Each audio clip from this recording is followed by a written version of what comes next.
All right, what up, guys? My name is Sun God, and today I'm here with Lisa. Hello, Lisa. So, where are you originally from? Originally from Arizona, the Navajo Nation. The Navajo Nation. Yeah. And what brought you out here to Albuquerque, New Mexico? My husband back then used to beat me and abusive, and he used to get drunk and high and beat the fuck out of me. And so I left the res and I separated from him. And then somewhere he got murdered out there in Gallup. In Gallup? Yeah, Gallup. Yeah. And then I came out here when we hitchhiked. I remember we first hitchhiked with the 3 hours to 6 hours, just like right there on I-40. We're all holding out signs saying Albuquerque. Finally, 3 hours later, we got a ride, and it was with one of them Swift truckers and stuff. Oh, really? Yeah. He got us he got us some whiskey, and we were already drinking too. And it was like 6 of us hitchhiking back then. It was fun, shit. Then we came to Albuquerque, Bouquet. Yeah. We got off here, I-40. We went to Louisiana. I remember that big old trucker had to turn around there in the parking lot, you know? Yeah. And I was like, fuck, you guys, we're actually in Albuquerque. I was sitting on the passenger side, and I was like, I don't even know Albuquerque, you guys. And they're like, we don't know it too, you know? There's all these people, look at all these bus stops. We're all tripping out. Oh, when you guys finally got out here to Albuquerque? Yeah, it's actually a pretty nice place. So what's your current living condition right now? My current living condition is homeless. Hey, homeless. Yeah. And how long have you been dealing with that? Probably like 22 years now. 2 years? 22 years. Oh, 22 years? 22. That's a long time. Wow. Like 20 years. Yeah. Because I was locked up 10 years in grants for trafficking. And then I got out. You were locked up for trafficking, you said? Mm-hmm. Wow. Selling dope back Yeah, then. yeah. 10 years. It's still, though, there's people who are pedophiles who only get 2 to 4 years sentences versus somebody who's selling drugs, which got 10 years, which is pretty crazy. So, I know. What do you think has been keeping you from getting a home and from getting a place? Probably being on the streets and being high. I get all weird, like when I'm gonna go see like a caseworker or like a food stamp office or something, and I'm all high, you know. I feel like I don't want to go over there, you know. Yeah, so I right. just like keep holding back, and then Right. keeps me out here, you know. So you feel awkward going into these places to talk to them? Yeah, because they're sober and I'm high, you know. So do you feel like they're judging you? Yeah, like I'm being judged by my drug addiction. Like, oh, here she comes again. She's all drunk again, or she's all high again. But what makes you feel that way when they're supposed to be there to help you, though? It makes me feel good. Like drugs makes you feel like you have power, and it does. It is power, you know. Yeah. And you control it the way you want to control it, you know. Mhm. If you want to be weak or be, you know, just kidding. You know, be weak, you know. Mhm. Be strong, though, you know. Mhm. Right. But all these years, I've come here and known the fucking ghetto and fucking Bouquet's crazy, Albuquerque made it crazy, you know. Yeah. So what's crazy? So we opened an office. I remember that. So remember Wyoming Central? You said on Wyoming and Central we did what? We used to call it the office. The office. Oh, I never knew about that. I never knew about that. Wyoming Central. Mm. And then there's a Circle K right there. Mm. And that was like all of us, like in his age, my age, and these guys' age, you know? Yeah. Like in your age, we're all combined together. Yeah. So it'd be like chicks and dudes we know, you know, they sell crack, they sell heroin, they sell meth. So that was before it was the war zone? Yeah, that is the war zone. You know? But it was called the office. That's the first war zone. Oh, okay. That's what's up. You're giving me So some this is history the lesson. second Hell war yeah. zone down here. Yeah. You know? Like San Mateo. Yeah. Gibson. That's the OG war zone right now. That's the second one. And that's where we're added on to that, you know. Right. But back then it was like Wyoming Central. That's the first war zone. Mhm. So everybody that sold dope, you know, was slinging there. Everybody would meet up at Circle K, you know, Wyoming. So it'd be like, you know, you're talking about different race of people, you know, white, natives, black, everybody, you know. And then this guy might be selling like bud, you know, or selling clear, or, you know, like something crack, you know. Yeah. Crack was famous back then. And I remember I met this black guy. That's my daughter's dad. Yeah. And his grandma was selling crack in the war zone. We used to call her grandma. She was fucking cool as fuck. And then I met one of her grandsons. Yeah. And he was real handsome, and we ended up hooking up, you know? Yeah. And I didn't know he was a rapper. Oh, really? I did not know he was a rapper because I got pregnant. I was with him for only like 1 month or 2 months. I got pregnant fast by him. Right. And I was like, and I was going to prison for selling drugs, you know? So I had no choice but to tell this guy. I said, they gave me 10 years and I won't be able to see you, you know, and I'm pregnant, you know. So did you have your baby while you were incarcerated? Yeah, I had her. There's a hospital out there in Grants. Yeah. There's Cibola Hospital. I had her there.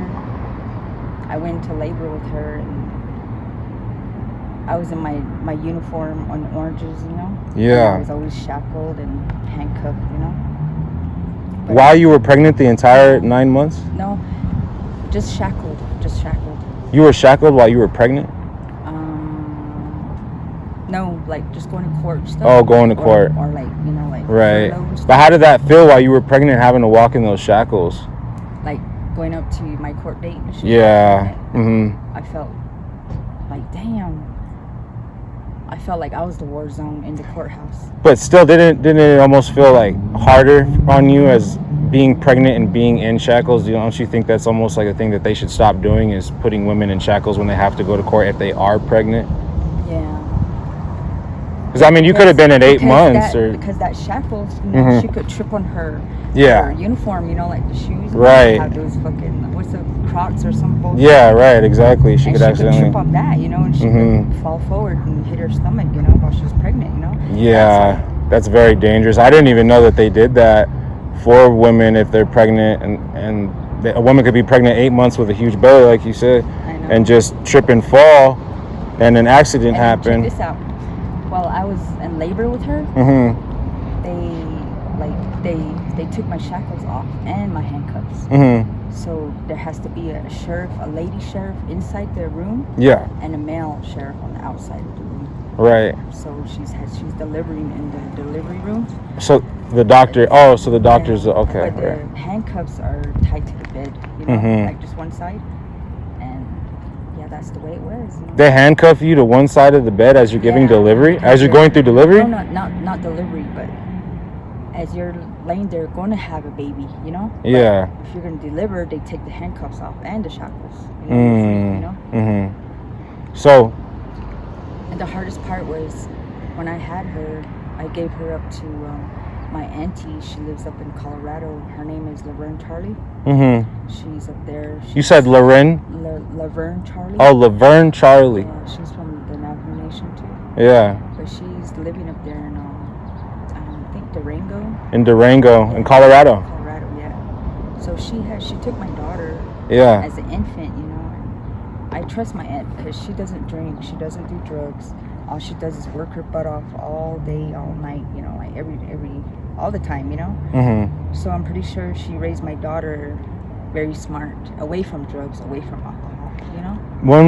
When was the last time you had seen your daughter? If you don't mind me asking. Probably like 15, 14 years ago. 15, 14 years ago. Yeah. Because after I got out of prison, I went home back to the Navajo Nation. Because my mother passed away and my mom passed away by witchcraft, you know, in the Navajo Nation. They're called skinwalkers, and my own stepdad killed her, you know, like sacrifice or some shit. I don't know, like I found that out like myself. I went to a medicine man, and I'm a medicine woman myself too.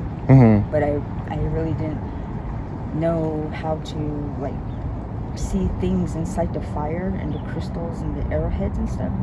And that fire, when it moves, when it's lit up, it tells you where that person is, because it keeps getting red, you know, as you look into the fire, you know, as you're doing the ceremony.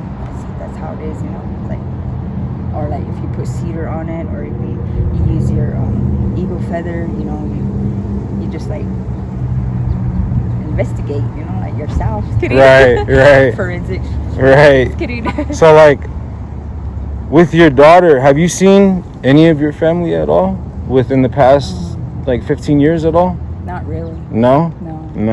Most like my mom. Do you miss any of them at all? Yes, I do. Yeah. Yes, I do. Yeah.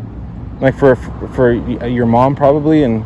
Yeah, my mom. She's up in heaven though. You know? Oh, I'm sorry for your loss. I'm sorry. She's out here with me though. Yeah. Oh yeah. Of course. She's always with you. Like when I see a white butterfly.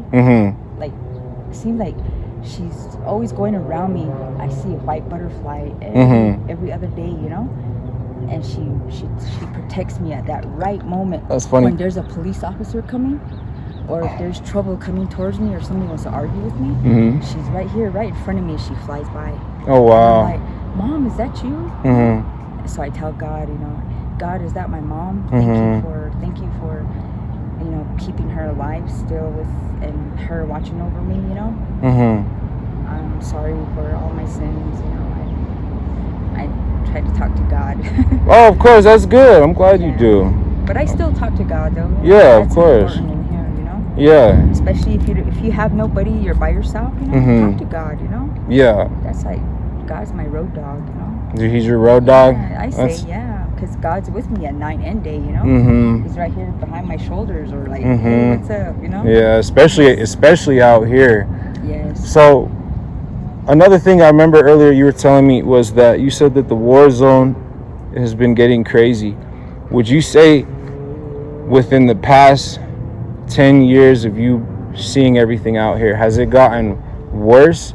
And what do you think has made it to how it is now? I don't think it's about, like, I don't think it's getting worse. It should be like, I say it's people are out here, like, we have respect, you know. That's how you gotta be. You gotta know your respect so you can be out here, you know.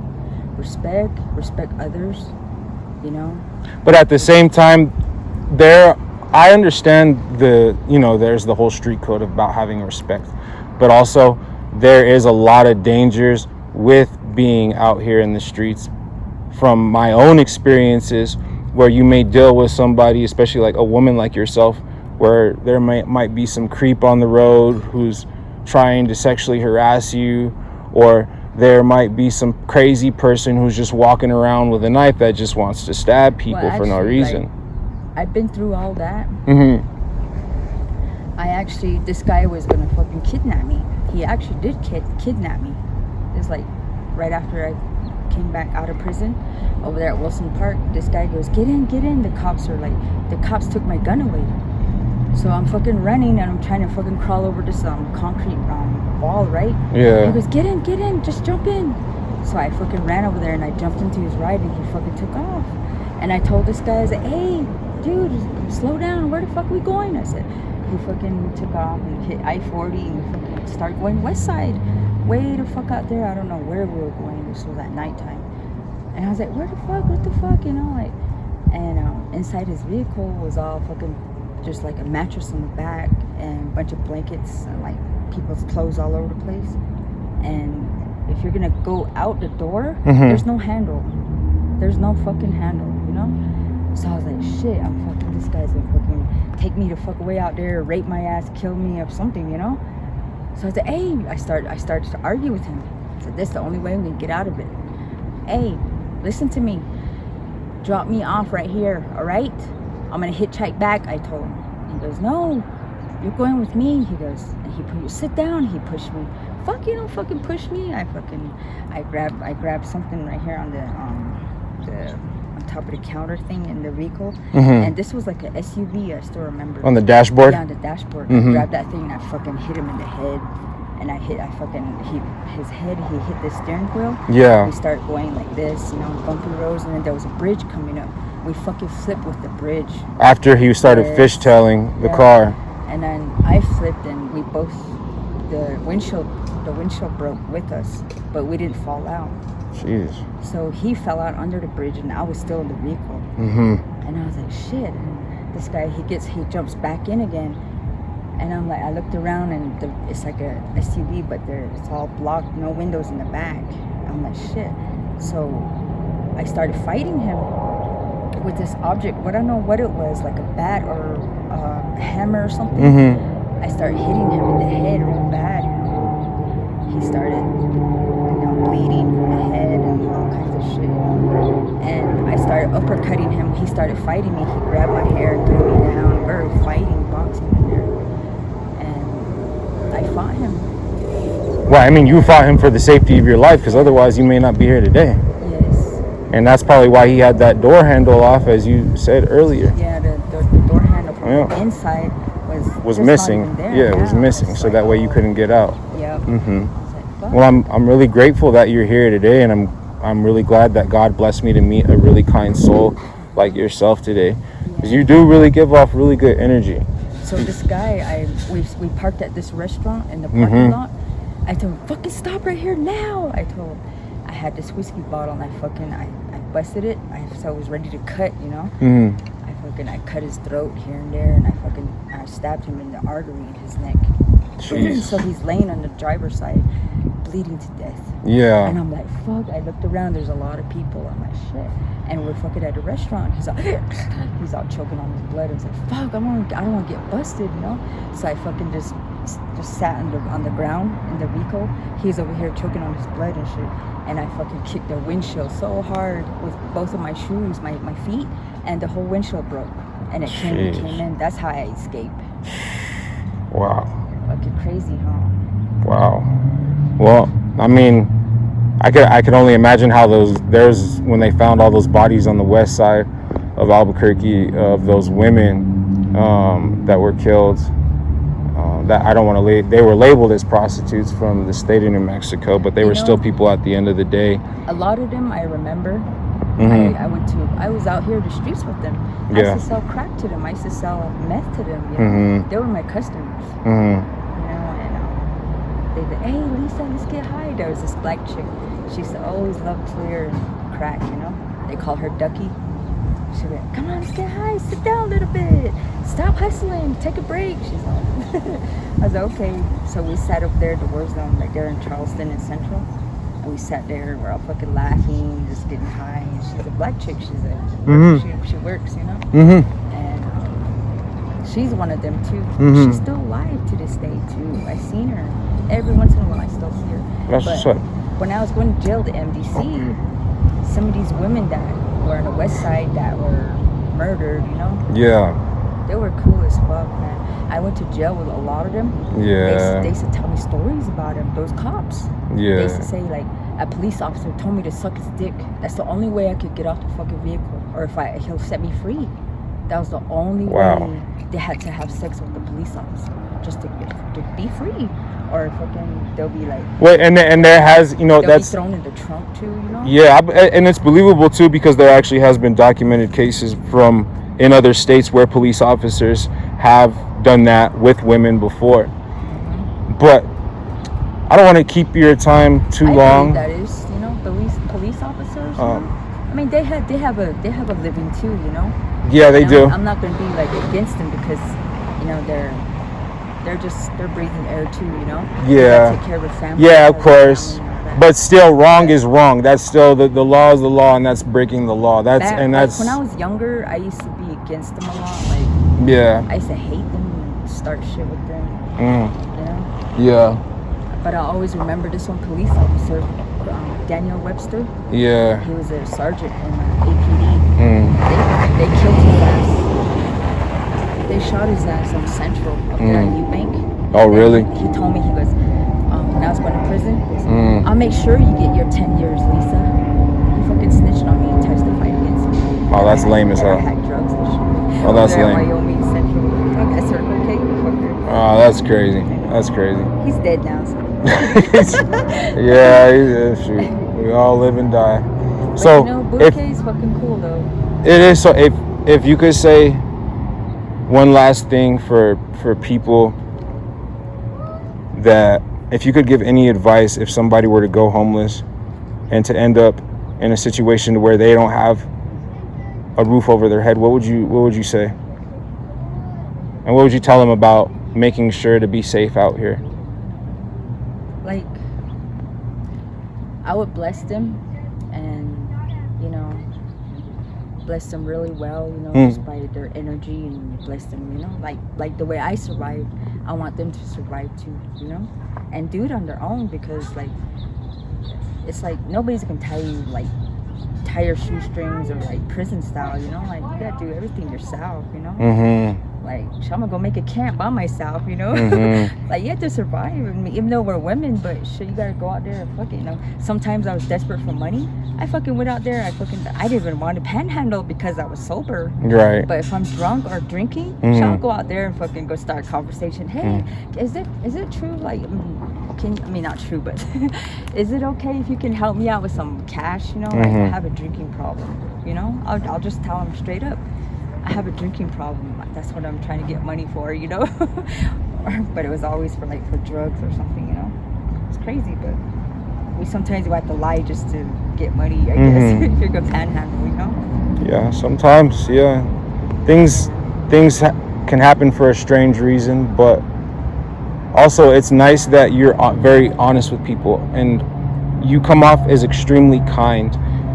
And I already know when people see this, that's probably one of the first things they're gonna say about you, is how kind-spirited you are. Well, I'm a good, kind-hearted woman, and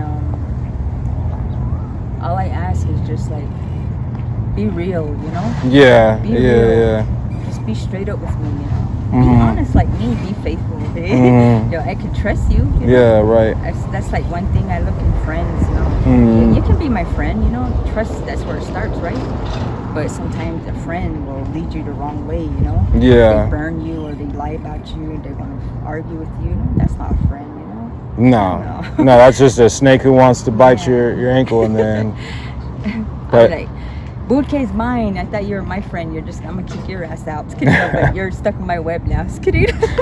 Well, it was really great talking to you, and God bless you, and I know everybody in the comments is gonna also say the same for you. And it was really great hearing your story, and it was really great conversating with you. Yeah. I'll definitely make sure I come check in with you here in a couple of months. We'll go do another video. Okay, cool.